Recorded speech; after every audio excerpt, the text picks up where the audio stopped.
ลงฟังรักเขตสวนกล้วยรักขาดบกสวนกล้วยที่เปลี่ยนละทีมงานเนาะกำลังวางแผน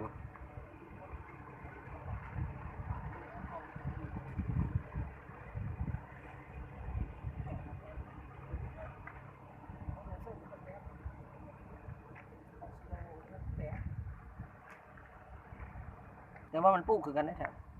ปลูกวัดต่อของที่สองมัน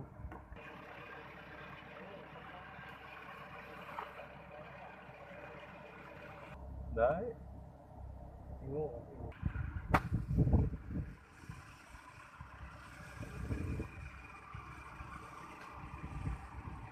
กล้วยต้นกล้วย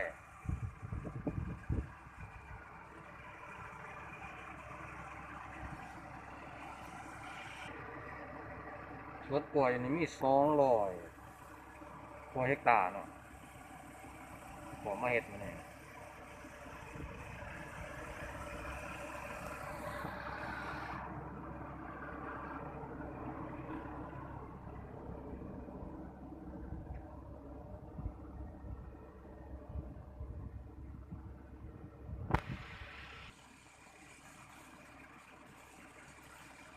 กล้วยปลูกอยู่รุ้ม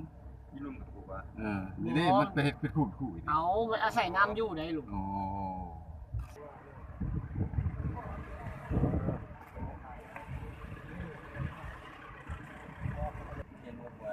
รถจักรรถประจันตุกษัตริย์ให้กันยาดีดี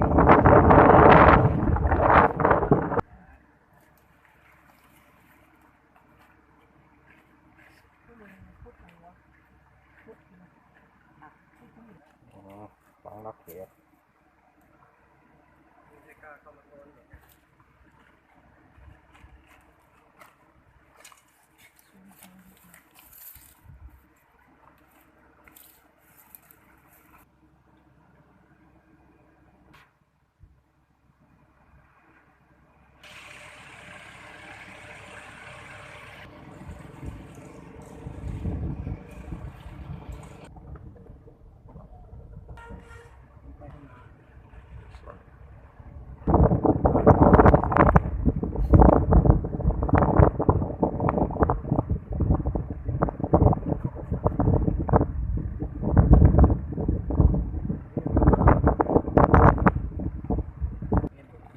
ผักพนักงานของบริษัท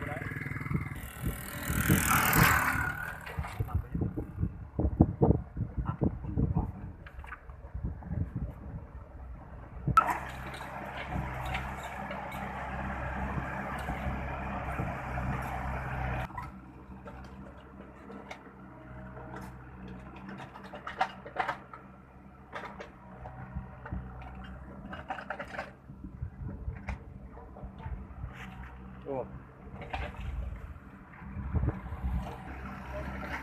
คนงานมันกำลังเดือด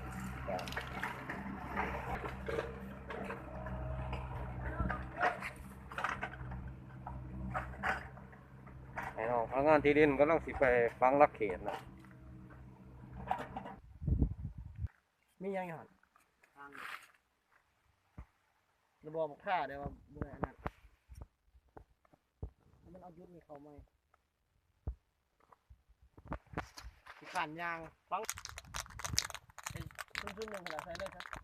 โตมันลำดับคิวไหนวะวัดจริงกันมันต้องวันไม่ใช่ครับพี่เกี่ยวแต่เมื่อกี้นั้นต้องเป็นการแข่งไปฟังรักเขตอีกแต่มันพบเนาะตามจำนวนแม่นหัวหน้าทีมเนาะสำหรับการออกอนุญาต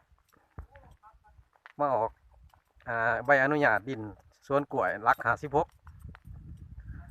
อยู่แขวงอัตตปือเนาะนี่เป็นหัวหน้าทีมเพิ่นเนาะ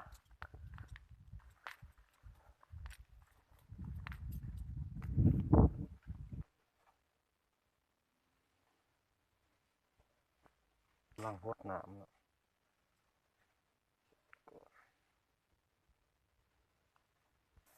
นี่เนาะมันกำลังปล่อยน้ำพดต้นกล้วย